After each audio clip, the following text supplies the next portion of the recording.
Hello, everybody. Welcome to this wonderful podcast all about refugees and entrepreneurship in the Netherlands.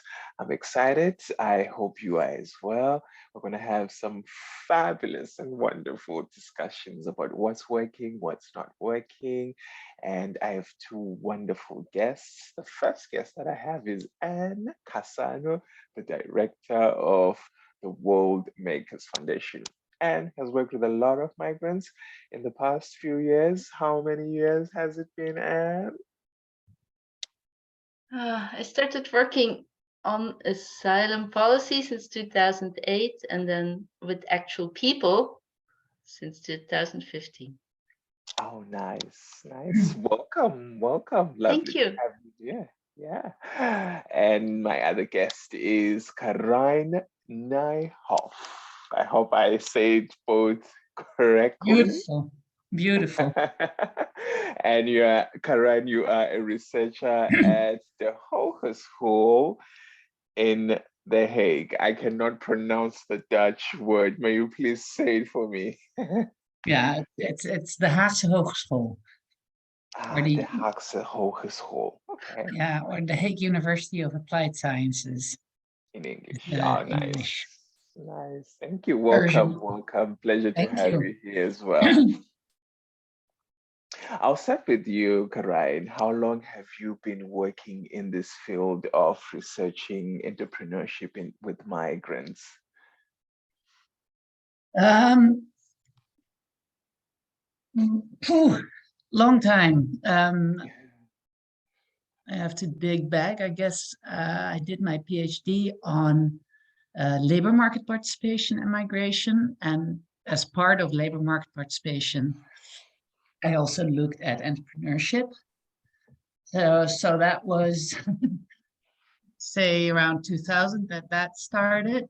But to really focus on entrepreneurship and the Dutch labor market and Dutch migration to the Netherlands is more recent, say, around 2015.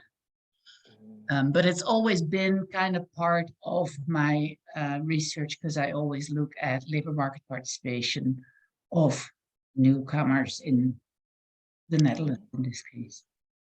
Oh, that's an interesting angle that you brought in with labor market participation. Actually, I'm actually very curious. How has it been in the research? What findings have been there?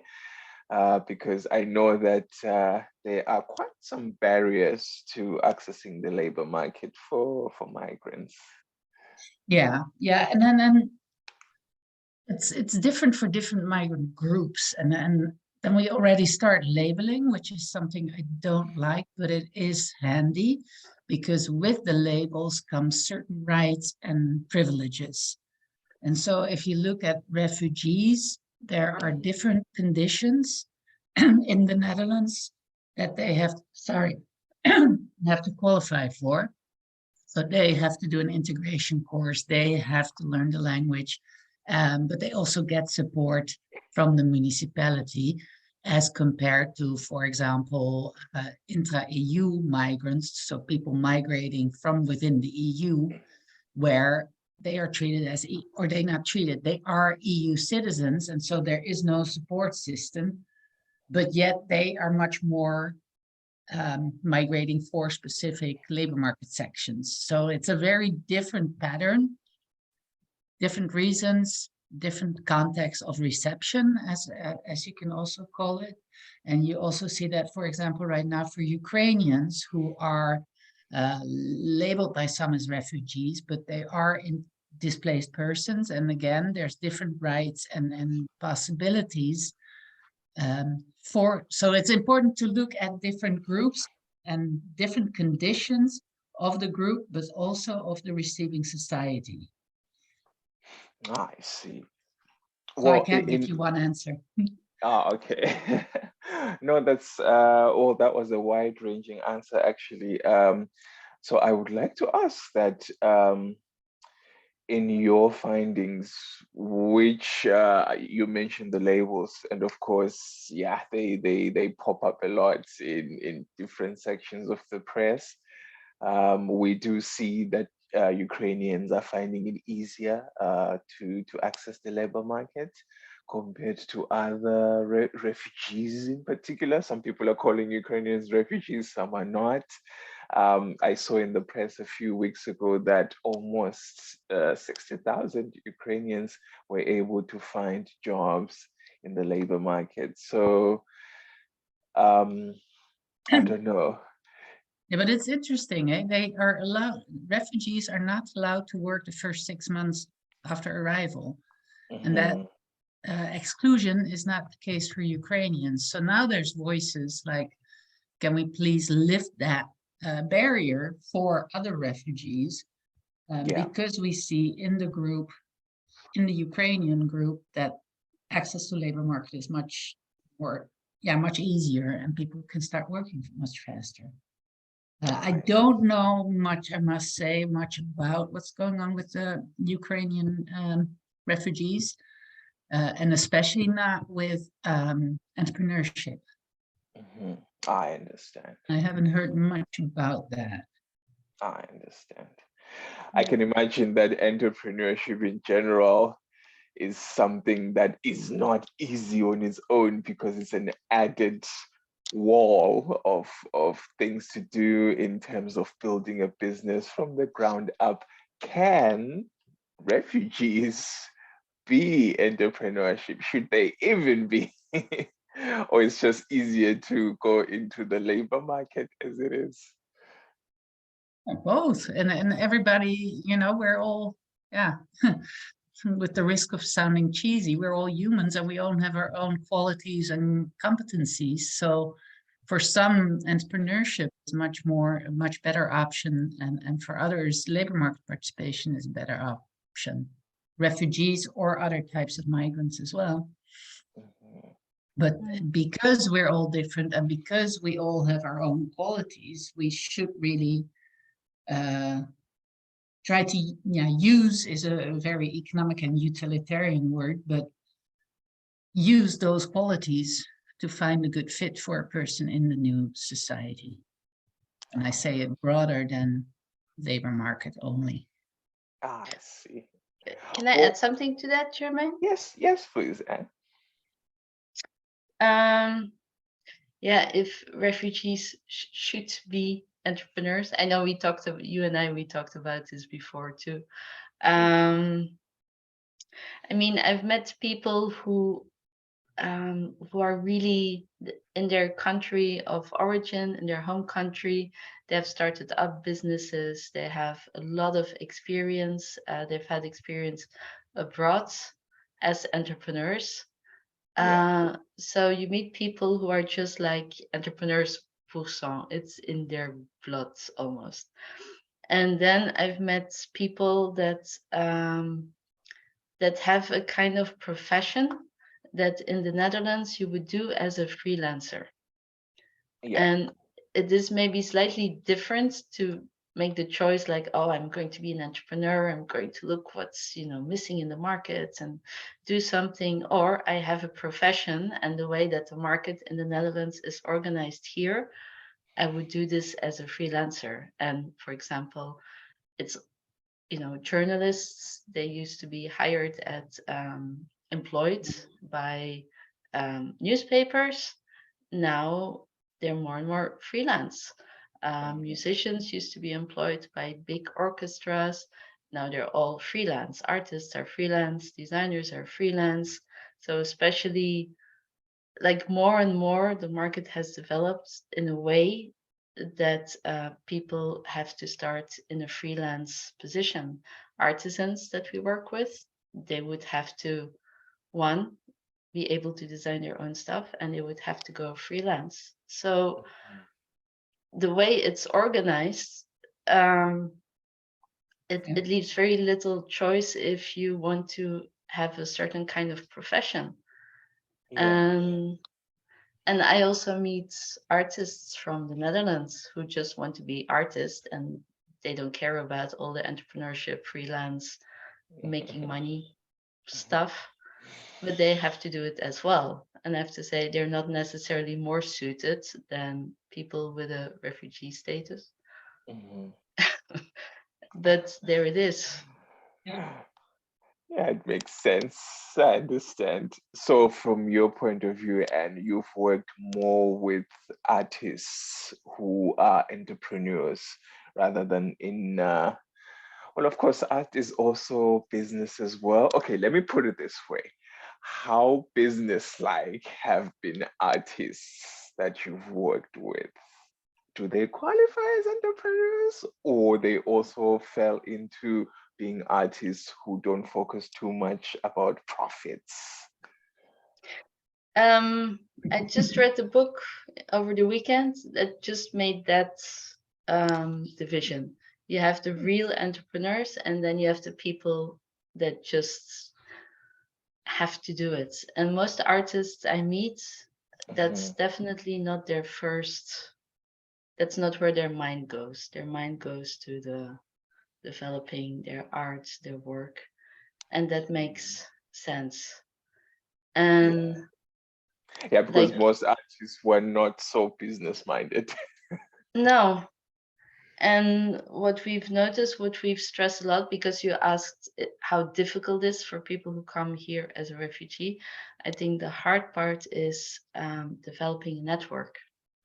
Mm, Uh, because also, for example, our colleagues at Body Film Foundation, what they do eminently well is to provide a network. Like they're actors themselves, they know the film world, they know the professional codes, they know the people, and that's really a thing. And you also, when we talk to Dutch artists here, they said like, well, when I started out from university, I started um, as a freelancer, and I just took any kind of jobs to be able to see what's out there, the kind of things that I like, to kind of was it find my feet and to build mhm, a network. And then slowly they thought like, oh, I really like this, and I like working with those people, and I like those kind of assignments. So they would look more and more for those kind of assignments. So slowly they would focus on one thing as opposed to the other. mhm. So you cannot start cold as an No. artist. You can't just start say, here are my paintings, please buy them. Mhm. The network is really important. And I think to add to that, I think that's not just for artists. I think that's for almost any entrepreneur. If you don't have a community, if you don't have a network, you're not going anywhere. You don't have a market, you don't have input, you don't have support. So I think it's not just for artists that the networks are very important. It's for all entrepreneurs, and especially newcomers Newcomers. in the country that, of course, don't have a network built up from day one that they're born. They have to rebuild a network and a community upon Mm. arrival. All right, Karan, in your experience, how challenging or perhaps easy has it been for studies that you've done for migrants, refugees in particular, to actually rebuild those networks from the ground up? Hard. To give you a very short answer. Um, no, and the difficulty is how do you support people in building networks? Ah. As a municipality, the focus is on business plans, like a viable enterprise is built upon a business plan.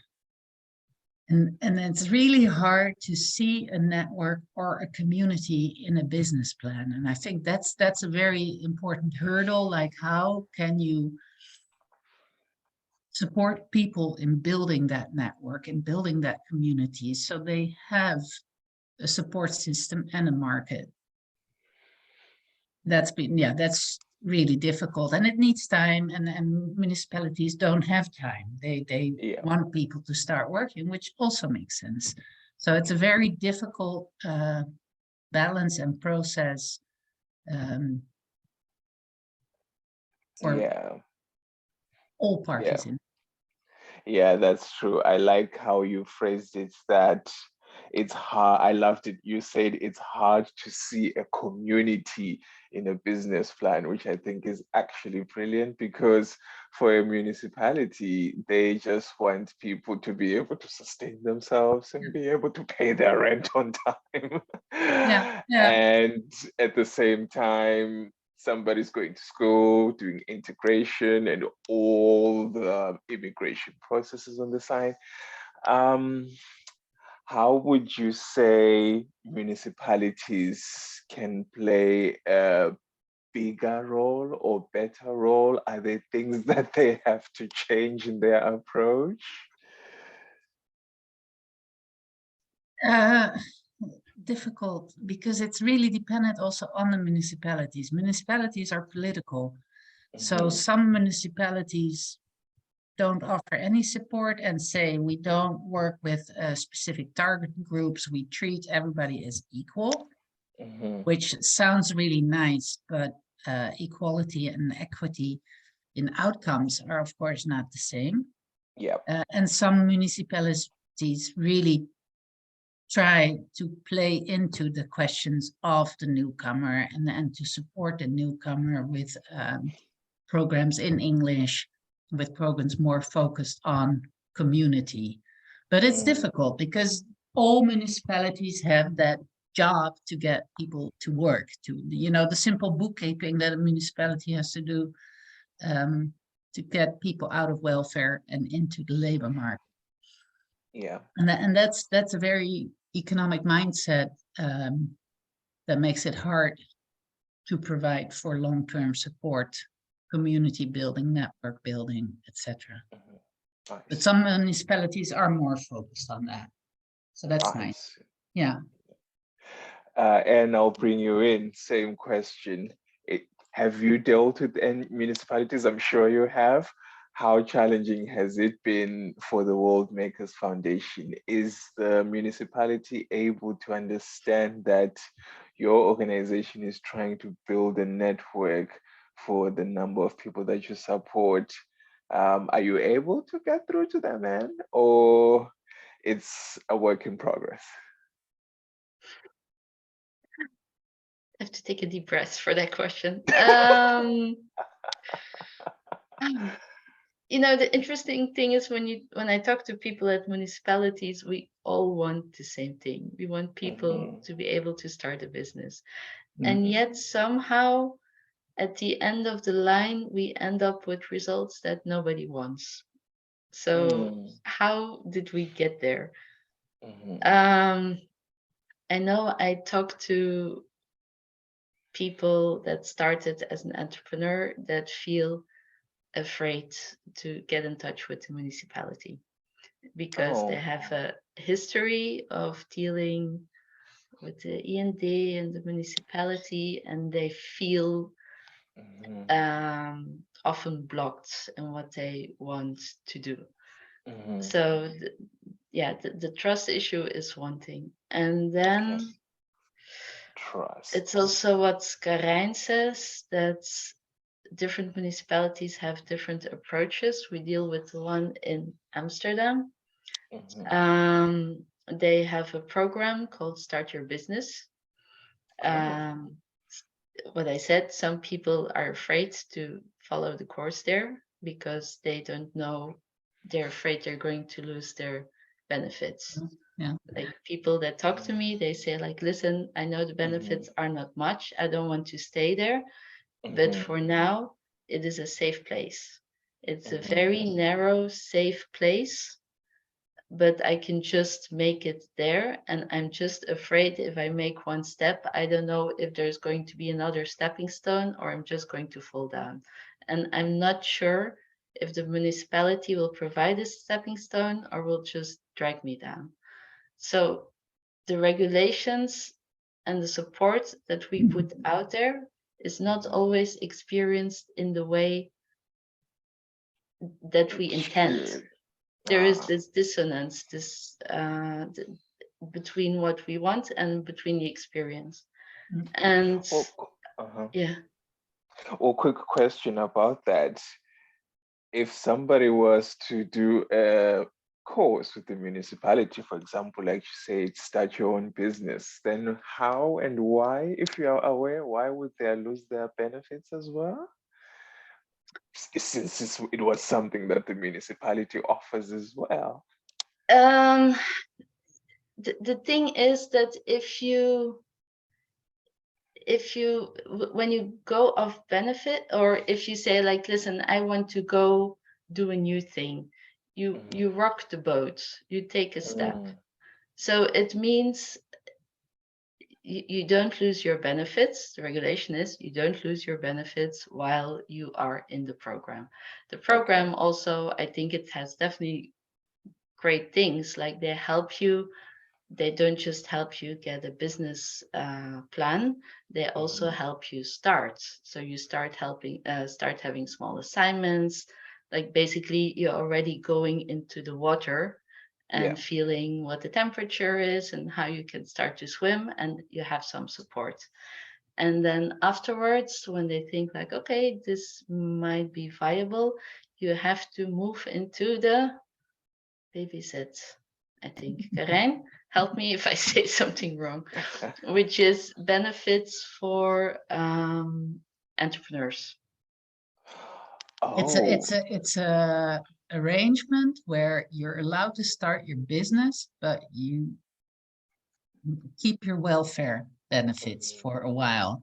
I'm not sure about anymore about, I think it was for a limited period that you have a starting period without losing your welfare benefits. Yeah, And so Oh, that's not just for refugee, it's a general yeah, that's it. Yeah, arrangement. general. yeah. Oh, that's good to know. I'd never heard of that one. Benefits for starting your own business. Very good to Maybe know. it. Okay. And No, it's different. But, Or I something can't. along those lines. Yeah, yeah. So it uh, would be wise to contact a local municipality to ask if there's something like that. It's national. Every Oh, it's municipality national. should have it. But of course, then you get some small municipalities don't really know much about it because they have so few people that want to use that arrangement. And Okay. municipalities as Amsterdam have Mm, a lot more knowledge about it because they yeah. have a lot more people trying to Yeah. get out of welfare by starting their own business. I yeah. understand. So one, there is like a whole thing to get of your normal benefits to the babysit benefits. It's a whole administrational thing, Mhm. and it has to be approved. And then you're there. And like I've heard stories of people that had started a company and it was going great and they were on BBZ benefits, and they thought like, oh, I don't, I'm going to get a second round of investment. In Mm, between, I won't have money, but I will mm, be able to have 1 month of benefits. mm, That doesn't work. mhm. So it is so complex that people, they Yeah, don't really know where they start, and then you cannot claim benefits unless you sell the company. Oh, So that person had to sell the company. oh my So God. there are, on paper it all makes sense, it looks great, yeah, but then when you start to hear the different experiences with this whole line of regulations, then you notice like, oh, this doesn't fit here. The stepping Mm, stone is not there. Here, there is, that doesn't work. And also, it depends on the people you're dealing with. yeah. That some people, they say, like, oh, I'm flexible, or maybe they don't know about certain regulations. Everybody's human. yeah. And then you can then suddenly think like, oh, I thought there was a stone here and there's not. And then or there is a wall, and then you drop or you smack into the wall. Ah, I Yeah. understand. Karijn, do you have experiences with municipalities from the Den Haag side, perhaps? Are they approachable, or it's also another set of prequels? I can imagine there's a lot of administration, lots of paperwork, lots of things to Yeah. read and understand. No, every municipality has a lot of paperwork, a lot of bureaucracy, and complexity. And some municipalities have more arrangements than others. And like Amsterdam has more arrangement and the special program in English, but you still see all the hurdles. As Anne says, it's also the individual case manager. Some know more, can do more, some have less experience. It's changing case managers, and because they're employees, so they switch jobs, and with that switching of jobs, the whole knowledge and expertise will disappear. So it's the enormous complexity of the bureaucracy is even complexer because of human aspects, because of small and larger municipalities, because of so many factors that make it really difficult. And for some, it works great, and then they can find their way and can start a business. But especially for the smaller businesses, it's much harder. Yeah. Are there perhaps at academic level, Karijn, initiatives where maybe business studies students or PhD candidates sort of have a buddy system? I know Anne mentioned the Buddy Film Foundation for artists who are into film. Maybe something in the academic sector where business practitioners or students take an upcoming business in their wing for study, perhaps, if not just to support it on the side. Yeah, I think there are programs, but that's not national or municipal. That's then an individual support program that organizes students that come and support and think along and mentor or buddy. And of course you had, but different organizations, business organizations that would support starting refugees. But of course, not every business person is a good mentor. You can be an excellent business person or entrepreneur, but still you have to, support somebody who's completely new, who maybe speaks a different language and has maybe a complete different approach. And how can you, teach somebody if you're solely an entrepreneur? Yeah. So that makes it's a balance. It's searching for the right connection. Yeah. And so for someone who wants to start a business, I can imagine they need a business plan, or maybe not. In your experience, is it something needed? Yes and no.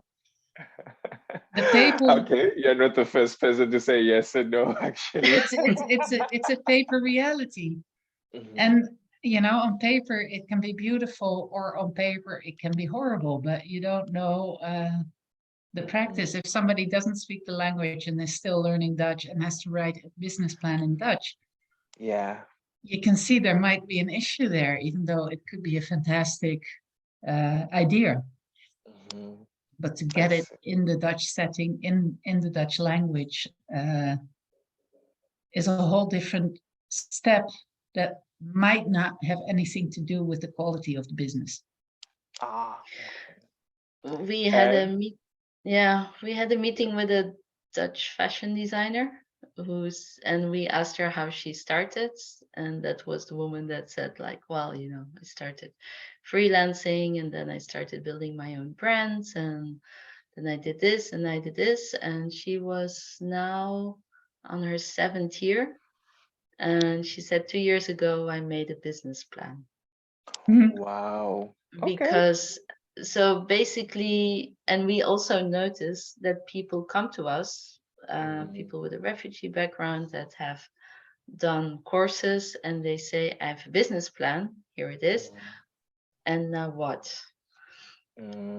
So it feels a bit like getting your I don't know, your certificate of swimming while you're on dry land, and now you have to jump in the water. And Yeah. we've been using it, and it's a nice way to reflect on things that you have to be aware of. Mhm. But I think it's really a good idea to get started small scale. Like, Mhm. don't borrow 20,000 euros from 20,000. God Yeah. knows who and start, a big thing. Start small scale and see what you come up against. Like, the smaller the better. And Yeah. then, um, because if you start big, then you definitely need a business plan, because you need a loan and you need a bank, and there are all kind of risks involved. And I think also what organizations should do is to make people aware of businesses can fail, and a Mhm. lot of them do, Mhm. and what happens if they do. Because again, Netherlands is very bureaucratic, so you Mhm. need to go through all kind of obligations to close down your business in a good way. And yeah, I think people should be also really aware of that. Speaking of the bureaucracy, that's exactly where I was going. Just exactly what is there from Chamber of Commerce and the big taxation. We are smack in the middle of taxation season. Does somebody do entrepreneurs need accountants? I don't know, maybe consultants that they should hire to help them figuring out how the bureaucracy starts from all the way from the top, from the bottom, going all the way up. Anybody needs that. I need it. Actually. Yes, Yeah. Okay. And accountants. accountants. I bet it doesn't come cheap, maybe. Um, like, it's for people who start, it is also very diverse. Like, we have this idea of a refugee entrepreneur, that it's like one kind of person starting one kind of business, which is of course Mm, not the case. So mhm, one, not every training program will work for every person, mhm, because some are so experienced they can basically give the training programs, Yeah. and for some it's way too hard and they will mhm. need more support. So that's what you mentioned, Karijn, about equity. Yeah. And I was just reading this morning an article from the Institute of Publieke Waarde. It says, like, yeah, we have to adapt things for the vulnerables, the most Mhm, vulnerable among us. mhm, So, sorry, this was not your question, Jermaine. mhm. No, but yeah. Just Basically, I want to say interesting topic. there is such a diversity of help that people need, and it depends what kind of business you start, and it depends what kind of business phase you're in. Mhm, Like, I help people with writing business proposals, with the language, with text for their website, with proposals for funding, mhm. again with the language, Yeah. with how to write a budget, Yeah. where to find funding, Mhm. um, investors. Investors. If you want to start a BV, you have to make a contract with your co-founder. You need a lawyer to look at that. So at some point, you need lawyers. You need the right kind of lawyers. You need a notary. You need money to pay for Yeah. that. So you need a lot of different services and inputs Mhm, for different kind of businesses, for different kind of people. mhm. So basically, what I would say, yeah, the kind of support that is necessary is, it has to be much more varied. It can't Yeah. just be, oh, everybody has to write a business plan and then everybody's going to be okay. Yeah. No. Or in Yes, Karen, you may jump in. I was going to ask Yeah, you no, this. yeah, I I'm going totally to try to be agree. quiet a bit. Yeah, no, but I completely agree with that. It's so diverse, and like the first person I spoke to about refugee entrepreneurship was a man who had just come from Syria. He was placed somewhere in the east of the country. He wanted to start a restaurant. He Mhm. thought it would be better to do that in the west because of the population. But then his case manager wouldn't help him there because he had to start it in the east, and he's In the like, no, I want East. to start it in the west. Luckily, he had financing from some family member. His other cousin was a chef, so he could work with them, and he just did it by himself. And Oh. luckily, that worked out. But it's a very exceptional story because he had a network that from country of origin that he could even use in the Netherlands.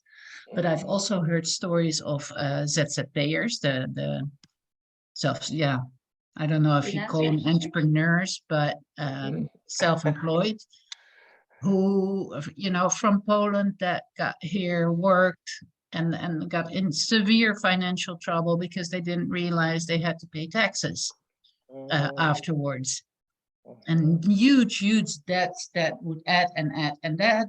So yeah, they need an accountant. And then in The Hague, you have a bunch of accountants that work only for Polish people that charge Oh. ridiculous amounts of money to just do the accounting every year. So there's a whole, it's not a black market because it's Mhm. legal, but Yeah. it is kind of gray because the prices they charge, because they only have this specific target group and they can exploit them because they don't speak Dutch. And Yeah. so, as Anne is saying, you have all these different people with different needs, and there should be different support systems um, geared towards the needs and the specific questions.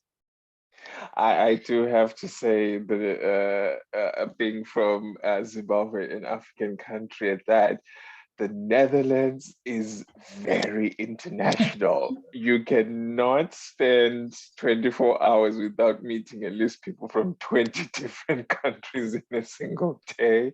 And I know some municipalities even have nationalities well over 180s. Yeah. I can imagine it's incredibly challenging.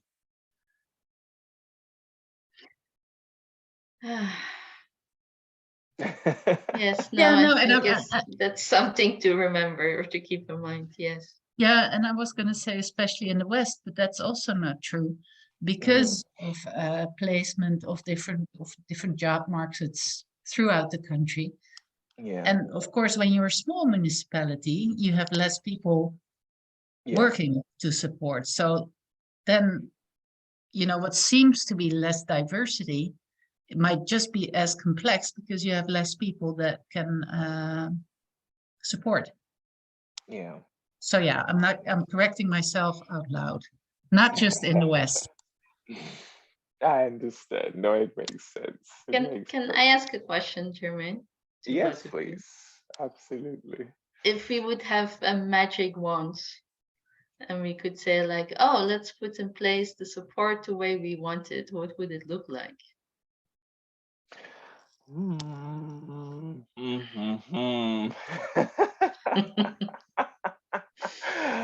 Yeah, that for me because I need it. I really need that magic wand. Um, I would say, yeah, I think it would be the bureaucratic process, because at a municipal level, uh, the baseline information that I've got so far is geared towards the labor market itself, not entrepreneurship as such, because Yeah.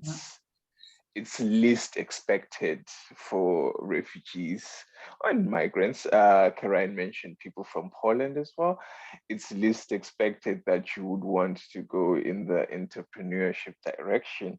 So it would be good to know that where do you begin in the Netherlands context in terms of yeah, things to register for, services to pay for, I don't know, maybe a small little template to say, okay, this is I know the KVK, they have a website and they try to give you a step-by-step thing, but at some point it doesn't go as much as I would love it to. I don't know if that makes sense.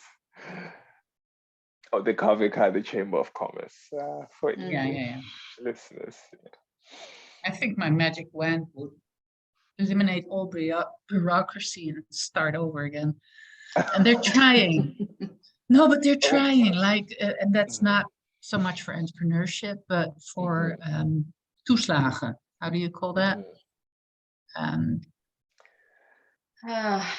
People who get additional support yeah, like if financially.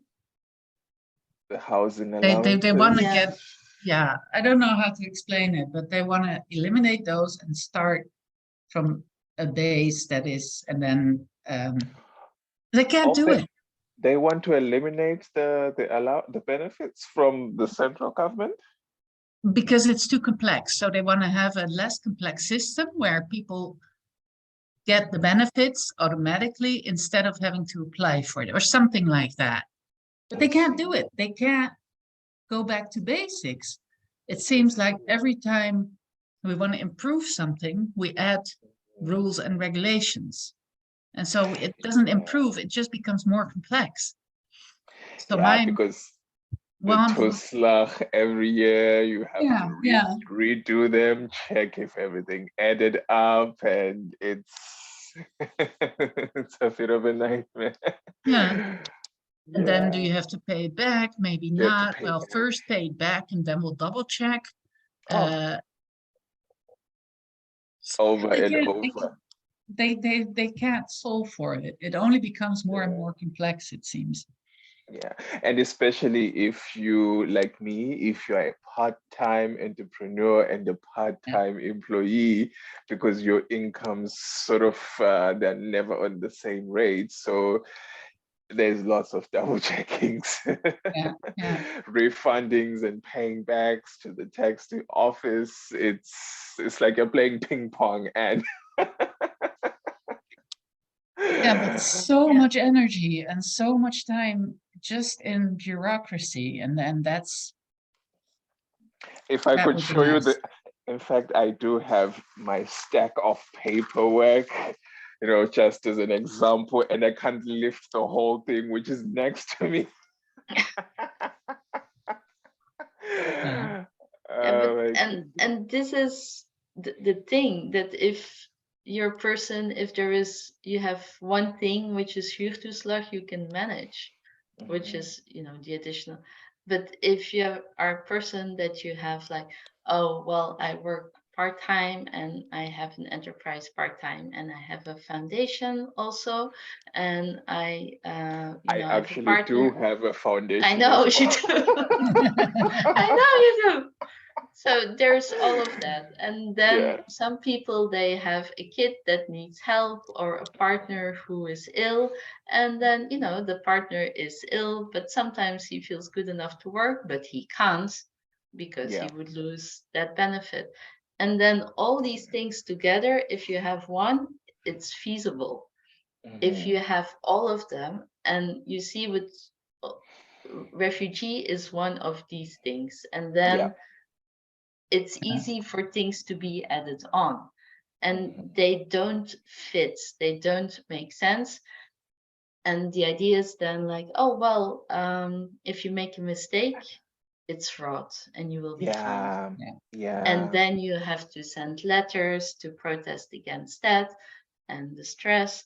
So for me, I wish also like it would just kind of go, because the time I spent helping people with letters that they don't understand, that I don't understand, and my native tongue is Dutch, and that I don't know what to do with, and we have to hunt for phone numbers, and you're being referred to other departments who refer you to other departments, and then you have to send a letter to another department. The time, but seriously, the time that is spent on that. Yeah. The time that is spent on Yeah. figuring this out at a moment when you need support in your life, when you're stressed, when you need help.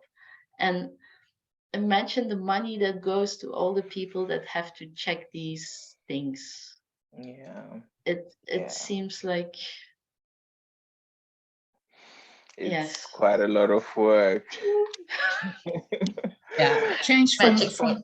and it's all about control, and it should be about support. And Mm-hmm. like that's what the government is there for, to Mm-hmm. support and help and make sure your life is good. And it's much more now about making sure you're doing what they want you to do, or controlling, Mm-hmm. uh, are you doing what you say you're doing? And I think Yeah. that would be a very nice switch in mindset if we didn't start from the negative, like, oh, we have to make sure you do what you're saying you do. But if we start from how can we help you to achieve what you want to do? Yeah. But Yeah.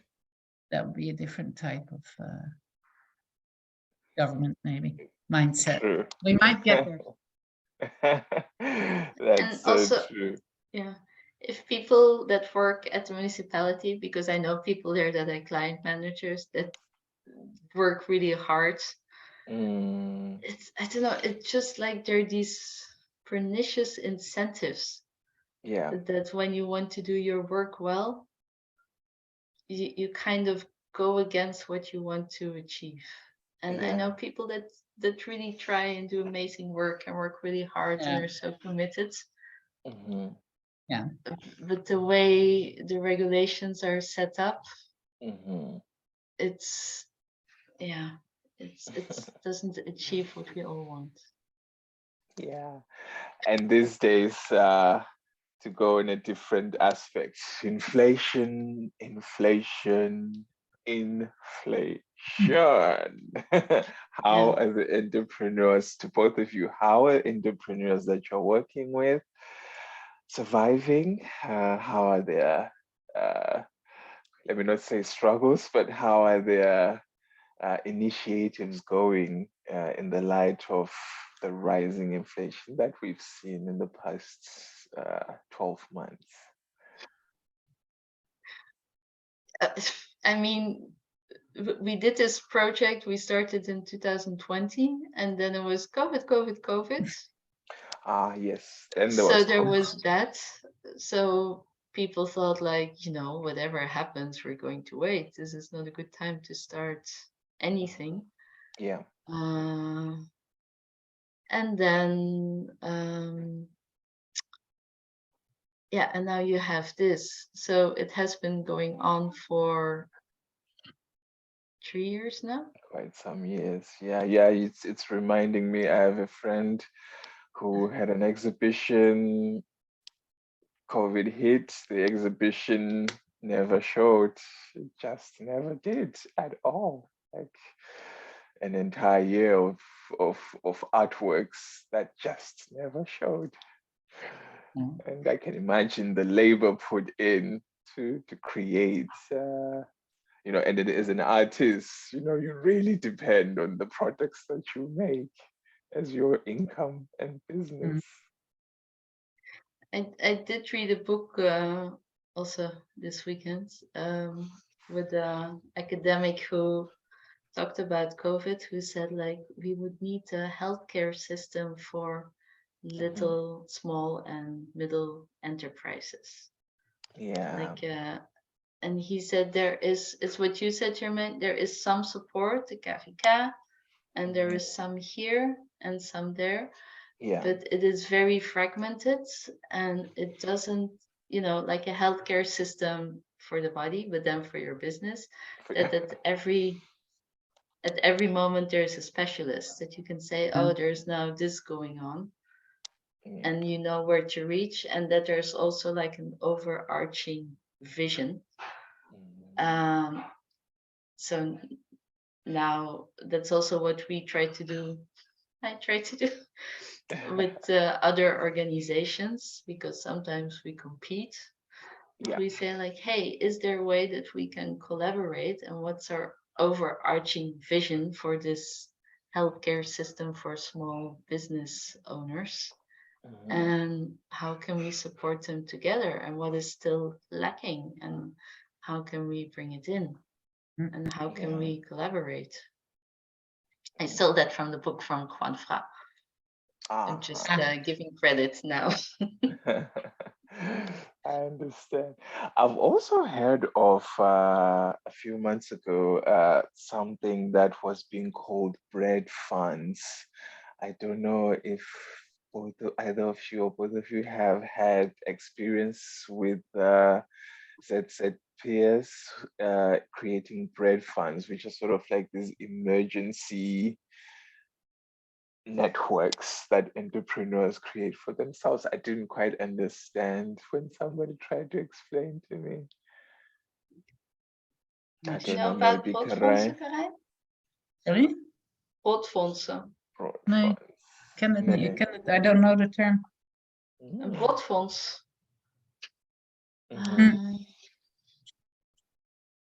It's I'm googling it at this moment. Okay. It seemed like insurance by entrepreneurs within a specific network, similar to Cash to Grow, but without it being an organization. Maybe let's say artists, and they put money into, they called it a bread fund.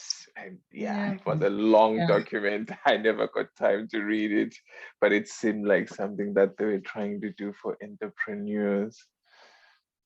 I was going to mention Cash to Grow and saving groups, but that's something different. No, you're right. It was a savings group. Okay.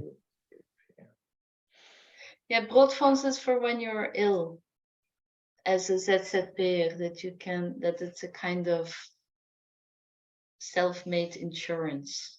And I have never looked into that for refugees, but I think Jermain, you bring up a good point, that it would be good for, and especially vulnerable entrepreneurs to kind of, that me, would look into how to organize a more communal approach. And that's also with the saving groups, but of course then trust and community again, and we come back to that, is very important, because you can't set up a saving group just like that. And there are projects, more and more projects on the topic of setting up saving groups for different groups of people. How has that experience been like, Karijn, for you? Are savings groups doing well? I don't know. I think a lot of people find comfort in savings groups more than entrepreneurship, perhaps. I just know it from one colleague of mine who sets up different savings groups. And it's a model that has been more implemented in, developing projects in African or South American countries. And so that model has been brought back to the Netherlands by her. And it seems to be a very good way to save money for specific goals. And they are setting up more and more groups. So it looks like a very viable way of communal saving and for your specific goal. Oh, that's good to know. And the way it works is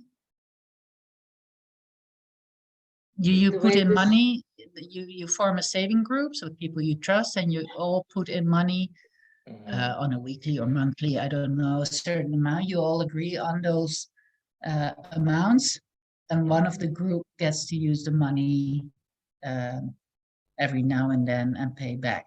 I think that's the real simple explanation of a saving group, but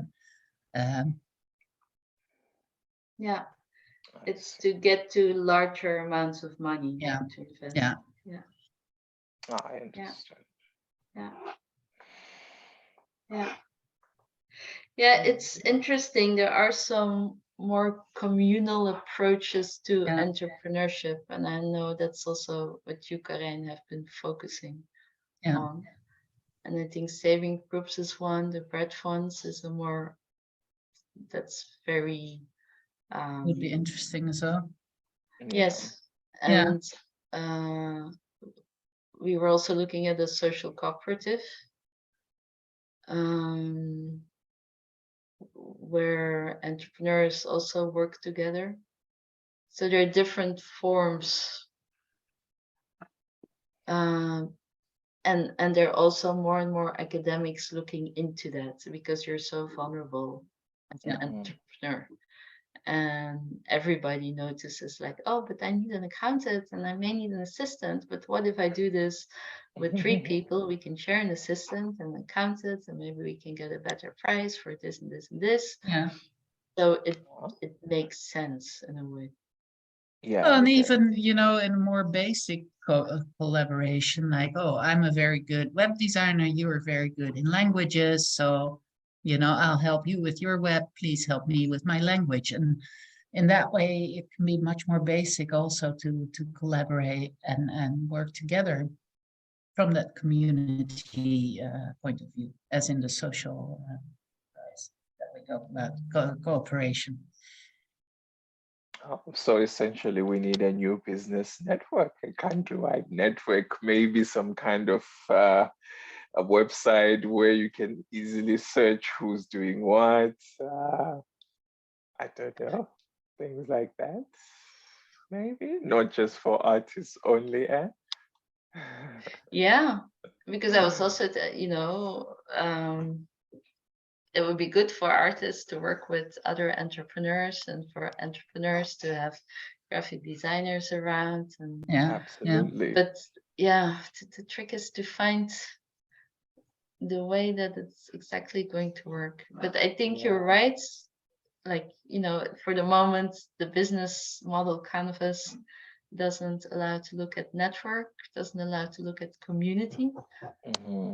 So this would be really interesting to develop further. Yeah, it will be. It will be. The podcast was produced by the World Makers Foundation for the project Enter to Transform. And that's a project that wants to support refugees to start up their company or their business in a new country, in their new home country. And Enter to Transform is a collaboration between partners from Germany, the Netherlands, Ireland, and France, where we develop hubs and mentoring tools. And the Dutch partners are Newest Art Organization and the World Makers. And the project is financially supported by Interreg Northwest Europe. And this podcast was made with great thanks to Sonny Jermain and to Karijn. Thank you.